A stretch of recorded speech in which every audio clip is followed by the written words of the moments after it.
Bienvenue sur Performance Trader. Aujourd'hui, je vous propose le premier numéro d'une série de podcasts où nous allons échanger avec des traders. Des traders qui performent sur les marchés. Vous allez ainsi connaître leur parcours, leurs réussites, mais aussi leurs échecs et comment ils ont réussi à sortir leur épingle du jeu. Aujourd'hui, nous allons passer un petit moment avec David, d'ingénieur informaticien à RH. Les grandes qualités que j'ai relevées chez lui sont sa rigueur et sa discipline.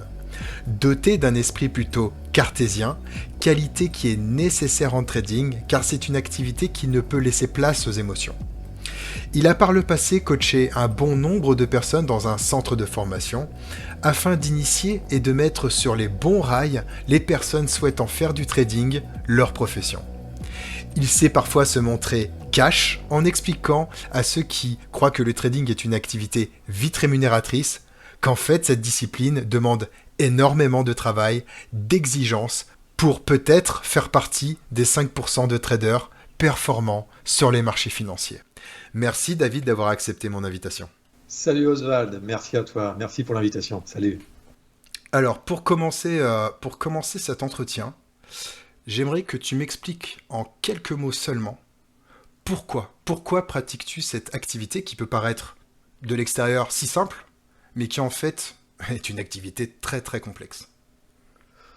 Oula, c'est une question qui est large en soi.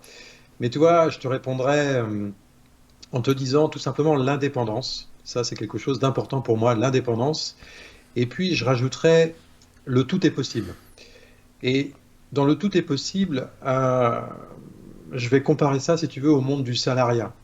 Dans le monde du salariat, on sait qu'on a, évidemment, on travaille dur et tous les mois, on a une rémunération qui fluctue avec le temps, mais on est quand même borné un petit peu au niveau de ce salaire, même si tu es cadre, tu finis directeur, tu es borné au niveau de ton salaire. Bien sûr. Là, dans le trading, tu es indépendant, un peu comme un entrepreneur, et le tout est possible au niveau des revenus. C'est vraiment le cas sur les marchés financiers. Et ça, c'est quelque chose qui, moi, me motive. C'est vraiment cet aspect-là qui me motive dans le trading, c'est l'indépendance et le tout est possible. D'accord. Et est-ce qu'il y a quelque chose qui pourrait être un petit peu plus émotionnel dans le trading? Est-ce que tu es en recherche de quelque chose? Est-ce que tu veux te prouver des choses à toi-même? Ou est-ce que c'est vraiment quelque chose, on va dire, une target plutôt entrepreneuriale et un objectif de vie?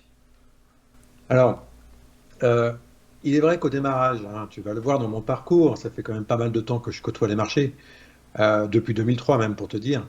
Euh, le côté faire de l'argent rapidement, si je te disais que c'était pas vrai, je te mentirais. Oui, Oui, au bien démarrage, sûr, bien c'était sûr. effectivement le cas. Mais avec le temps et l'expérience, et plus récemment, où je suis vraiment à temps plein en tant que trader, coach et formateur, euh, c'est tout ce qu'il faut fuir en fait. C'est tout ce qu'il faut fuir. Il faut vraiment rester dans la patience du temps long, la patience euh, et je dirais surtout le fait de prendre confiance dans ce qu'on fait au quotidien. Et il faut savoir le faire encore et encore chaque jour, si tu veux. Et les émotions, pour revenir sur ta question, euh, ben en fait, c'est un peu la plaie en trading, les émotions. Il faut réussir à s'en détacher au maximum. Voilà comment je me place par rapport à ça aujourd'hui sur les émotions. D'accord, donc on est vraiment sur quelque chose de plutôt carriériste, entrepreneurial, et aussi parce que c'est une activité qui te passionne et qui te permet d'évoluer aussi bien d'évoluer sur les marchés financiers et d'évoluer dans la vie tout court, parce que mine de rien, moi ce que j'ai constaté à titre personnel, c'est que le trading apporte aussi, tu es tellement obligé de travailler sur toi-même, sur ton comportement, sur ta gestion des émotions, que le trading, c'est un peu comme une thérapie, j'aurais envie de dire, sur la recherche de qui on est au fond de nous. Bah, tu peux pas dire mieux, Oswald. C'est exactement ça. Et en fait, là, tu vois, euh, quand on crante de manière successive en trading, donc on va commencer par la technique. Ensuite, on va se rendre compte que la technique toute seule ne fonctionne pas et qu'il y a derrière une notion de psychologie, de Mhm. confiance en soi. Et tout ça, Ça nous emmène à ce que tu viens d'évoquer. La psychologie, c'est apprendre à se connaître, apprendre à détecter les émotions à l'instant T où on trade qu'il faut absolument identifier. Je ne veux pas dire les inhiber, c'est impossible à inhiber des émotions, Bien sûr, mais en tout cas à apprendre à détecter l'apparition d'émotions qui sont néfastes dans le trading. qui sont négatifs, Et tout c'est à fait. là où tu apprends à te connaître. Et c'est là où le marché va sans cesse te tester et te tester. Et c'est pour ça aussi qu'on dit que le marché, finalement, notre trading, enfin, le marché, ouais, c'est le reflet de nous-mêmes. Quand on trade, c'est le reflet de nous-mêmes. Tu vois? Et tu vois, avant qu'on continue, hein, parce que là, on commençait à être élancé dans les discussions qui nous passionnent tous, hein, le trading, mais avant, j'aimerais qu'on parle un petit peu de toi, Ouais. de ton parcours, de ta vie. On va pas rentrer dans le perso, mais est-ce que tu pourrais un petit peu nous décrire rapidement quel a été ton cursus scolaire? Ouais, ben, tout à fait. Un parcours atypique. Tu vois, étant petit, pas mal de difficultés, hein, à l'école. Ensuite, j'ai fait une troisième et une quatrième techno. Donc, je ne sais pas si ça existe encore, cet enseignement-là, mais c'était pas un cursus, on va dire, nominal. C'était Mhm. déjà un peu compliqué pour moi. Ensuite, j'ai franchi le pas, si tu veux, en troisième, quatrième techno, j'ai bossé, et puis je suis arrivé dans une seconde générale. La marche était très très haute. Je me suis accroché. De là, j'ai fait un bac, tu vois, j'ai fait un bac électrotechnique, et la D'accord. partie électrotechnique m'a botté, voilà, j'ai vraiment fait un bon bac, et de là, on m'a dit, David, il faut que tu continues. J'ai fait un BTS électrotechnique. Et là, j'ai fini dans les premiers de la promo en BTS. Et à la D'accord. fin, les profs me disaient, mais David, il faut que tu continues. Si tu es motivé et que tu as envie encore d'apprendre, d'augmenter ta caisse à outils, hein, il faut que tu continues. Et de là, j'ai fait une école d'ingé en informatique. Tu vois un peu le D'accord. parcours? Ouais, parce que Donc, surtout que entre l'électrotechnique, c'est électricien, hein. Enfin, si on résume hein, rapidement, c'est vraiment ouais, l'électricité, on va dire industrielle ou pas d'ailleurs. ouais. Mais du coup, c'est vrai que entre bifurquer de l'électrotechnique à un cas informaticien, il y a dû quand même y avoir une adaptation à faire quelque part. Oui, même si tu vois, le métier d'électrotechnicien fait appel à de la programmation, tu sais, avec des automates. Dans les entreprises, des grosses machines-outils, il y a des automates à l'intérieur. Et c'est de la programmation. C'est des portes logiques, si le capteur détecte ça, etc., D'accord. etc., etc. Donc le lien était pas si lointain que ça. Par contre, comme tu l'as dit en introduction, passer de l'informatique à la RH, là pour moi, c'était un saut quantique, on va dire. Oui, oui, je veux bien te croire. Ouais. Et du coup, ça s'est passé en combien de temps? Ça veut dire que t'as intégré un groupe, Oui, tu as travaillé en tant qu'ingé informaticien à l'intérieur de ce groupe, oui, oui, et ensuite tu as eu des promotions, j'imagine, au bout de exactement. plusieurs années, Oui. et tu t'es retrouvé RH. Ou DRH ou RH? Euh, on était dans une structure assez modeste, donc on parlait plutôt de RRH, responsable des ressources humaines. D'accord, ok. Et en fait, comment j'ai mis le pied dedans, c'est après être directeur de projet en informatique, j'ai été directeur de la conduite du changement. Et c'est là où j'ai bifurqué un petit peu. J'ai laissé un peu l'informatique de côté Mhm. dans la conduite du changement. Et ensuite, le poste de RRH s'est ouvert et j'ai posé ma candidature. Voilà. Et j'ai fait D'accord, ça pendant 3 ans, 4 ans. d'accord. Et du coup, bah, la question qui va nous permettre de revenir un petit peu sur le sujet pour lequel on s'est retrouvé aujourd'hui. Comment s'est passé, on va dire, ton premier pas dans le monde de la finance? Tu vois, moi dans ma famille, hein, mes parents plutôt smicards, hein, donc on roulait pas sur l'or. Et la bourse, c'était vraiment, c'est complètement inconnu Oui, c'était loin, très loin. de mes parents, c'était très très loin. Donc moi, je suis plutôt tombé sur le trading en 2003. Et je ne sais pas si tu te rappelles de ce moment-là, c'est au moment où Sylvain Duport faisait ses exploits, tu sais, il y avait un concours de trading. Il a Et écrit un souvent, livre qui Sylvain s'appelle Duport, Confidence d'un trader. Ouais.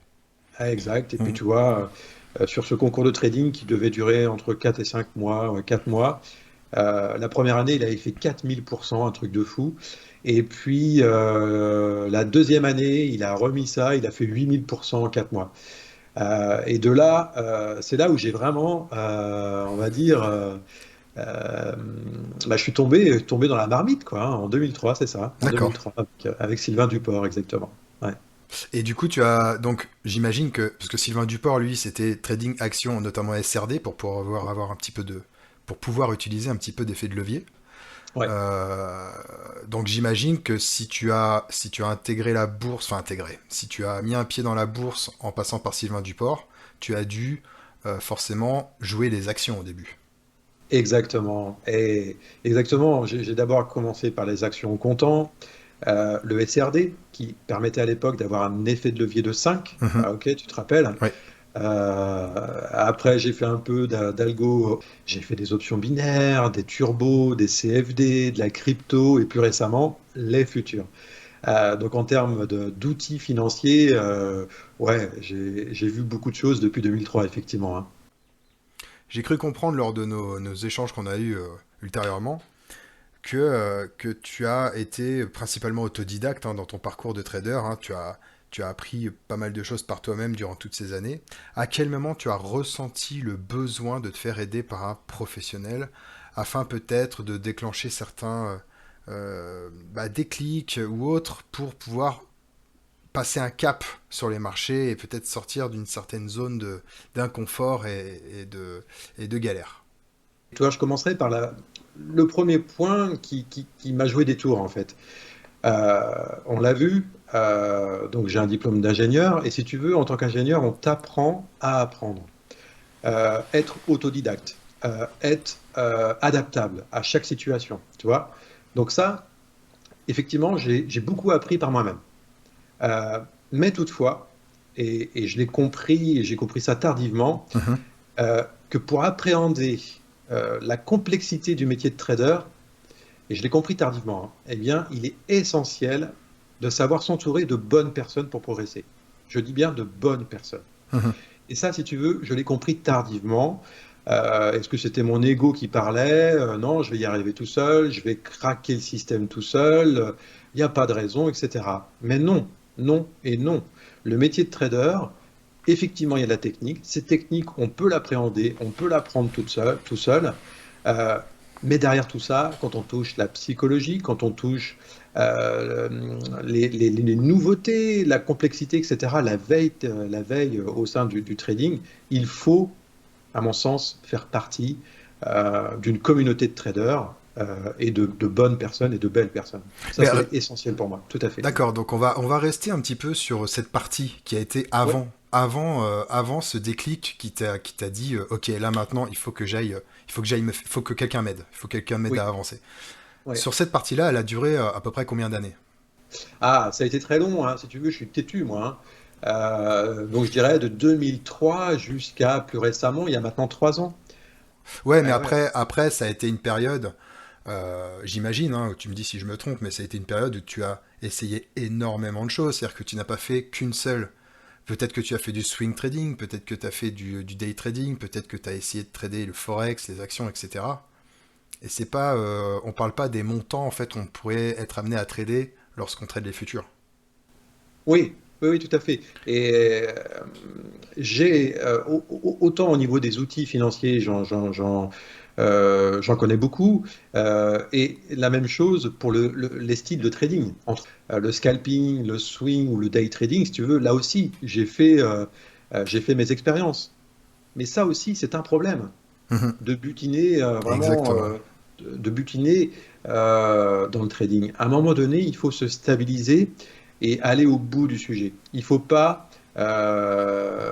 jouer à la girouette dans le sens du vent, changer de méthode. Tiens, aujourd'hui, on va changer l'unité de temps, tu vois. Aujourd'hui, je vais faire du swing, demain, je vais faire du day. Non, c'est des choses très spécifiques qui nécessitent de l'entraînement et du backtest. Et j'aurais même envie Ouais, d'aller encore plus loin, ouais, c'est que ça se limite même à l'instrument que tu trades. C'est-à-dire que si je pense, hein, pour un débutant qui arrive, alors tu me diras, hein, mais pour un débutant qui arrive sur les marchés, il faut absolument qu'il se cantonne à une seule chose à trader. Et pas qu'il s'amuse à essayer un coup le forex, un coup les actions, un coup les indices, parce que ce sont des instruments qui se traitent complètement différemment. Oui, alors peut-être le complètement est un peu fort, mais en tout cas, chaque instrument financier, aux différents indices, on le sait, on trade tous les deux, ils ont leur rythme à eux, si tu veux. Ils ont leur fréquence de vibration, plus ou moins. C'est ça. Et quand tu trades essentiellement le Nasdaq, ce qui est mon cas aujourd'hui, euh, tu comprends un peu les vibrations. Tu comprends un peu, tiens, ça, c'est un point de résonance. Là, il y a un point de percussion. Si j'ai mon setup, je vais rentrer à l'achat. Bien malgré que le cours est en train de tomber. Tu vois, c'est exactement ça. Mais du coup, David, si tu avais les moyens de revenir dans le passé pour discuter avec le toi qui débute dans le trading, quels conseils pourrais-tu lui donner afin d'éviter de perdre du temps ou de contrer les erreurs que toi tu as faites? Moi, si je fais, je rembobine un peu le film de mon histoire, Mhm. si je devais me donner le conseil au démarrage, ça serait de prendre le temps et d'arrêter de butiner à droite et à gauche. Et quand je dis de prendre le temps, c'est d'avoir la patience du temps long. Lorsque je me mets, lorsque tu te mets sur un sujet, qu'il soit bon ou mauvais, en tout cas, il est essentiel d'éprouver par soi-même le sujet qu'on explore. Et donc, s'il y a un setup, il ne faut pas le prendre pour argent comptant. Il faut le backtester. Vous revenez en arrière sur vos graphes et vous regardez concrètement le comportement du marché sur ce setup. Et donc, ça, si tu veux, c'est le nerf de la guerre. Il faut par soi-même constater les choses. Et pourquoi ça? Parce que si tu constates les choses, là, tu vas cranter quelque chose en toi qui s'appelle la confiance. Mhm. Et quand tu es face à un marché qui bouge à l'instant T en dynamique, crois-moi que la confiance, c'est la clé en trading. Et le fait que tu aies backtesté, vu la pertinence de ton setup, tu vas avoir cette confiance qui va te permettre de couper tes pertes un temps, qui va te permettre de laisser aller chercher tes TP, tes take profit. Tu vois, pour moi, c'est ça. C'est aller prendre le temps avant de se lancer, de bien comprendre les choses, et ensuite, tu peux aller plus loin. Mais ne pas vouloir lancer plusieurs choses en même temps, et surtout, éviter vraiment de démarrer par le scalping dans le trading. Je demanderais aux personnes qui débutent, si vous voulez faire du day trading, eh bien, prenez des unités de temps relativement longues. Mhm. Trader en 5 minutes, observez les choses en 1 heure, prenez le temps. Le scalping, c'est vraiment c'est de l'accélérer. Donc, si vous n'avez pas les bons réflexes sur une unité de temps lente, vous allez vous bananer sur une unité de temps rapide. Tu vois? D'accord. Prendre le temps des choses et ne pas vouloir aller trop vite au démarrage, Voilà, surtout. donc ce serait vraiment ça la phrase principale, parce que finalement, si on fait une Oui, rétrospective de tout ça, euh, en voulant aller vite oui, et en voulant, on va dire, accélérer les choses, c'est finalement là qu'on perd le plus de temps et ça se chiffre en plusieurs dizaines d'années pour certains. ah oui, oui, oui, Voilà. complètement. Ouais, Complètement. donc c'est vrai que... Et donc du coup, c'était ça, pour en revenir un petit peu sur notre conversation de départ. Et donc Oui, c'est ça, tu as eu ce déclic-là au bout d'un certain temps, et de te dire, ok, bon là, j'ai besoin d'un cadre. ouais.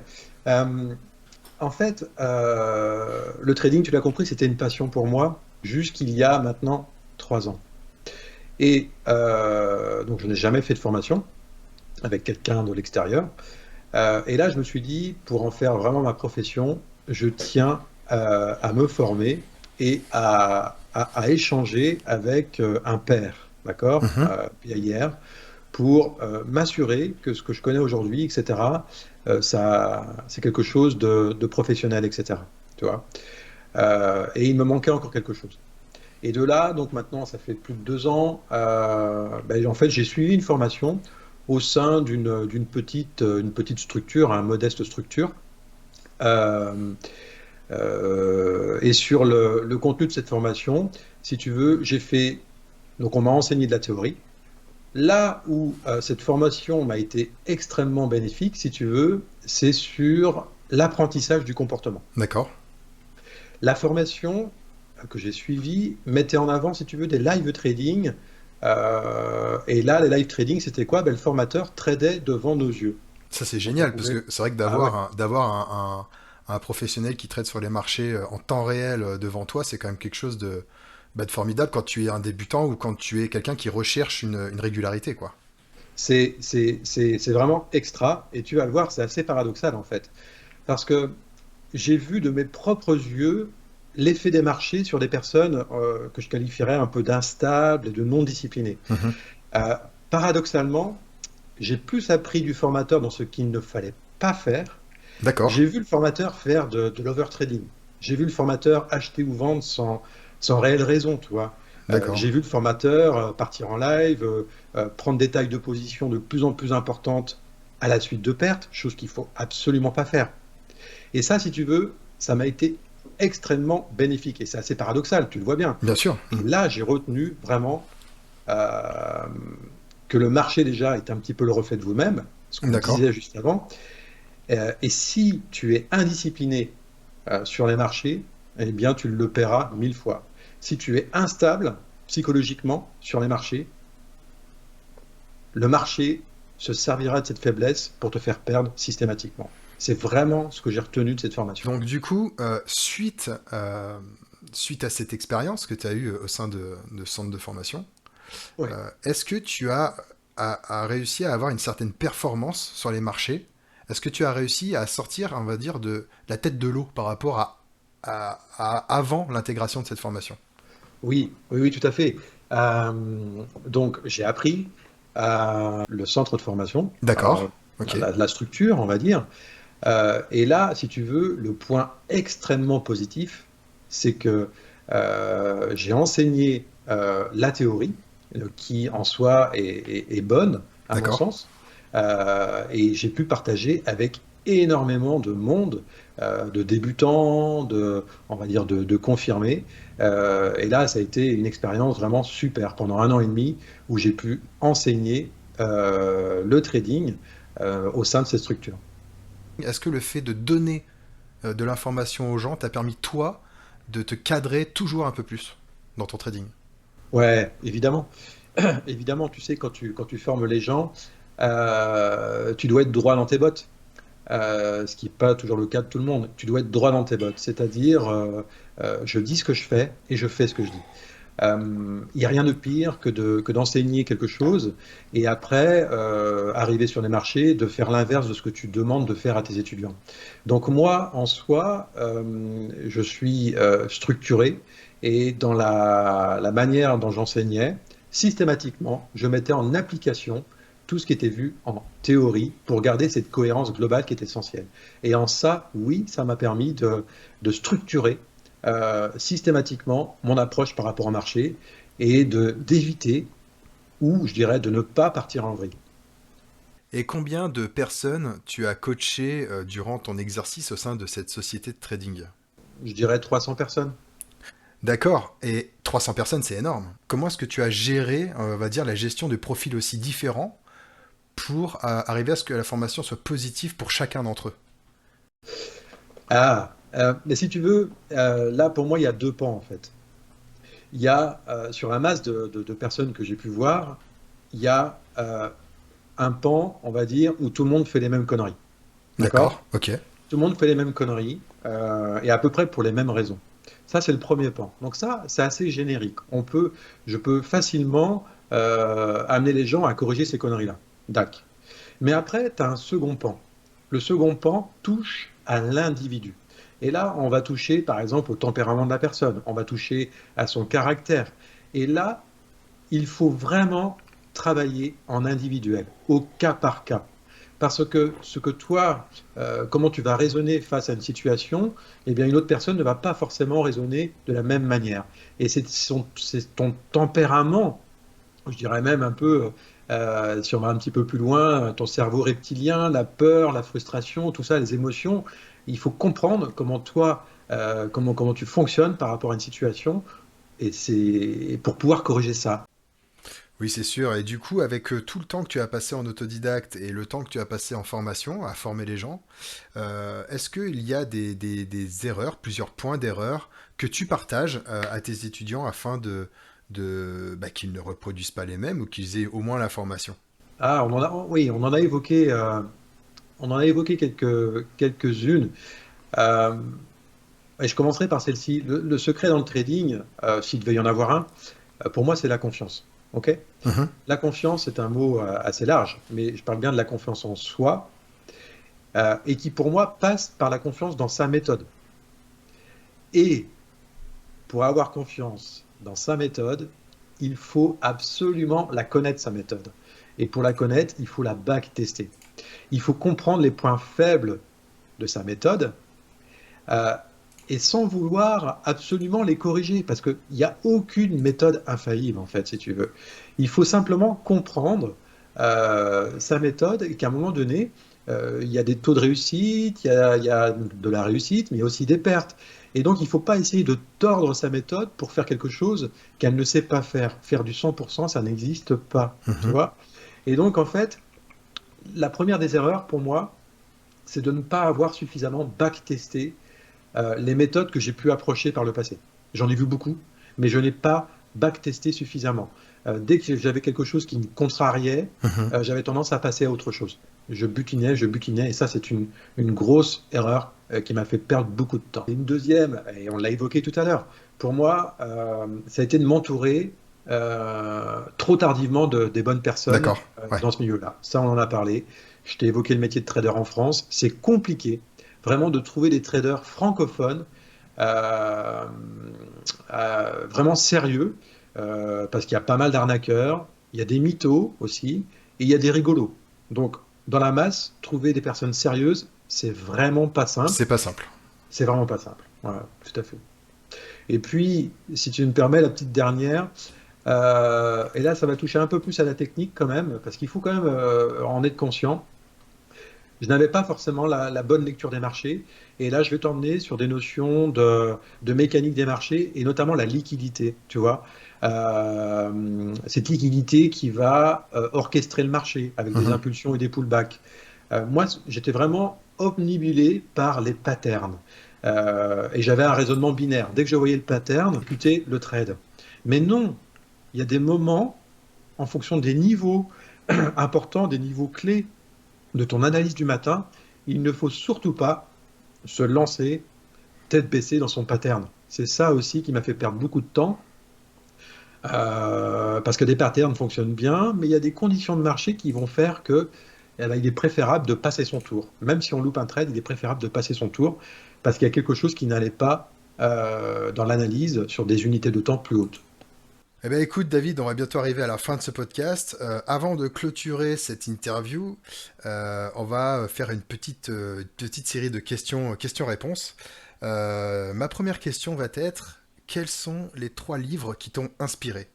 Inspiré bien sûr en matière de trading ou alors peut-être psychologique par rapport au trading.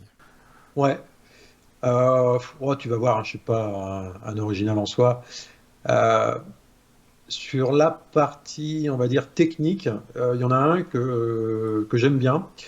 C'est Larry Williams qui l'a écrit, c'est Secrets de long terme pour du trading à court terme. D'accord.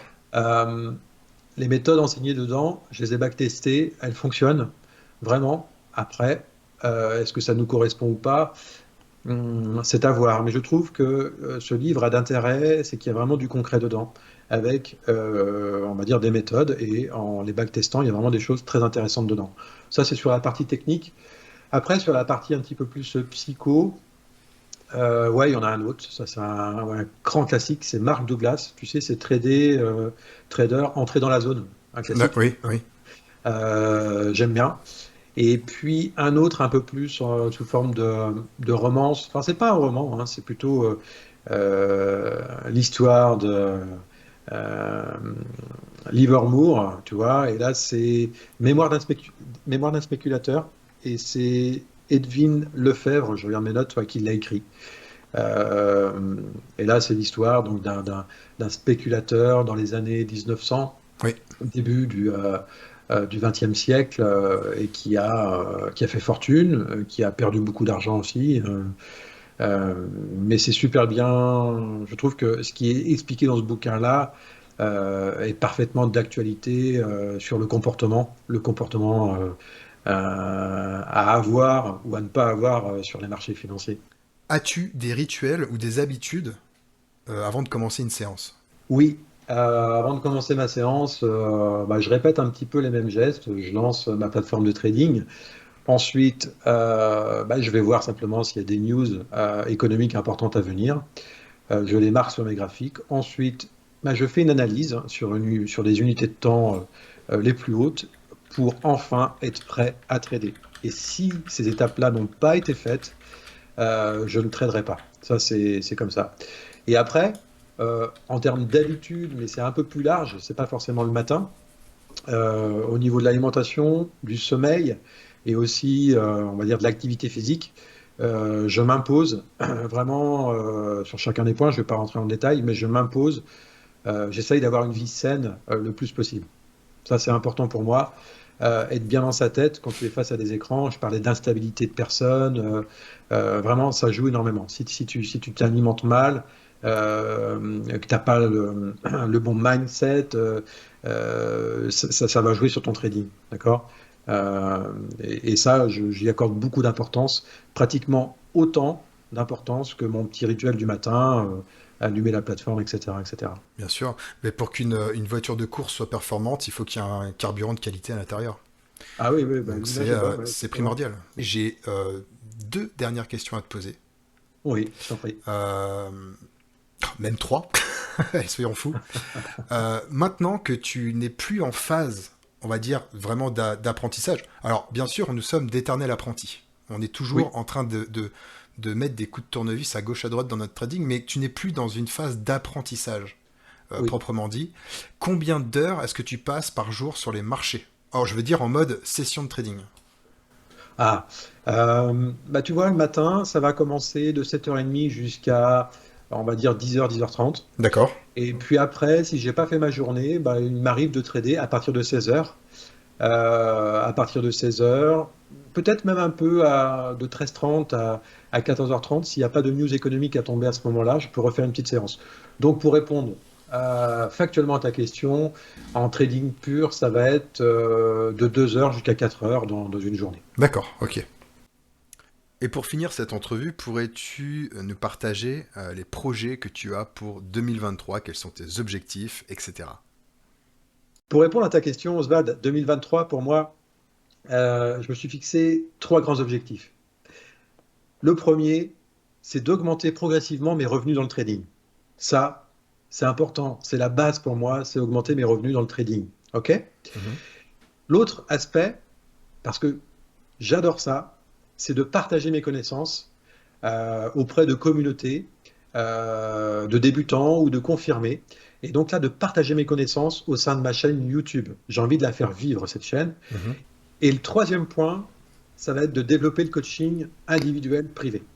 Ça, c'est important. C'est ce qui me fait vibrer.